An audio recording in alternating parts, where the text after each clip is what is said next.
Yo, what's going on, y'all? Shout out to the lDBC. It's your boy Fight Critic, and I'm here to give you guys another basketball video just to talk about what's going to happen with the Brooklyn Nets following this season. So, I ultimately believe that the Brooklyn Nets will be trading Kyrie Irving at some point leading into the next offseason. I'm not quite sure if Kyrie's contract involves him getting a no trade clause, but I think at some point, even if it does have a trade clause, I do expect Kyrie Irving, if he does have one, to essentially waive that trade clause in the event that he continues to be unhappy with the Nets organization.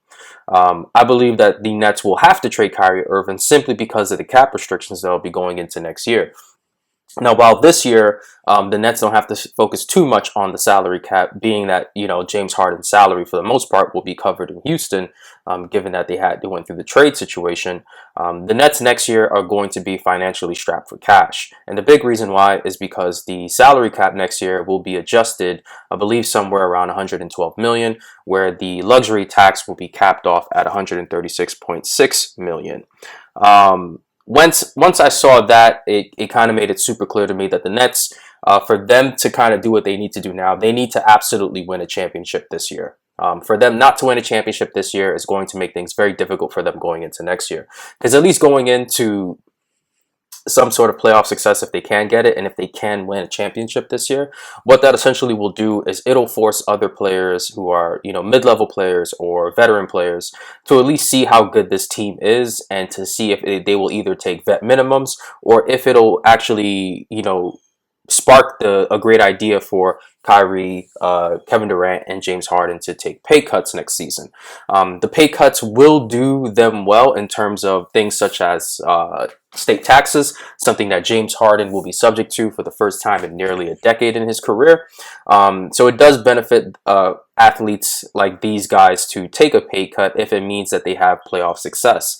Now, ultimately, I don't believe that the Nets are going to have a deep enough team to win an NBA title. Now, of course, I could be very, very wrong, but I do have to factor in,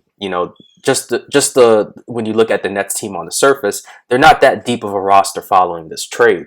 And when you look at the salary cap going into next year, James Harden will be owed $45 million. Kevin Durant will be owed $40 million, and I believe Kyrie Irving will be owed $35 million.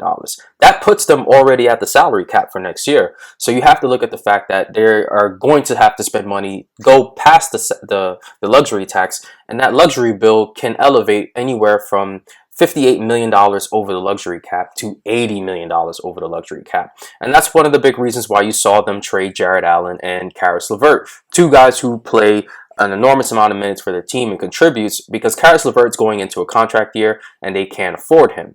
And for Jarrett Allen is already getting paid, $10+ million a season, and he'll probably be eligible for a contract extension at some point over the next couple of years if he continues his production. Guys like Spencer Dinwiddie, who unfortunately had the ACL injury, they're able to take out I believe they're able to get some type of deal that allows them to be flexible with the cap for him. But eventually he's also going to come back, and does he come back, at a cheaper price point, or does a rival or somebody in the Western Conference try to get Spencer Dinwiddie for a little bit more money? This is all about dollars at the end of the day. And for Kyrie Irving, he has shown not only his reluctance to want to play basketball at times, but the only reason why he's really checking back in is because this is a financial stronghold for him if he continues to do the things that he's been doing so far. So as soon as the Nets had moved to reduce $850,000 from him in a fine, you started to see reports that Kyrie Irving was planning to come back to the team. Now, we don't know why he left, but we ultimately don't really get an answer for it. And if for Kyrie Irving, if he's going to be the leader of this team, he has to be able to speak about those things. He has to be able to release statements for these things. He can't act as if these individuals who need to know these answers don't exist. That's him saying his organization doesn't exist. And I do believe that the organization at some point is going to grow tired of the way that he's acting, and they're going to trade him. Now, trade him to who is going to be very, very difficult, because Kyrie has a large contract. And he's shown the ability to not be somebody who can be really good in terms of, the type of press that you get. The players love him. He's the president of the NBA PA.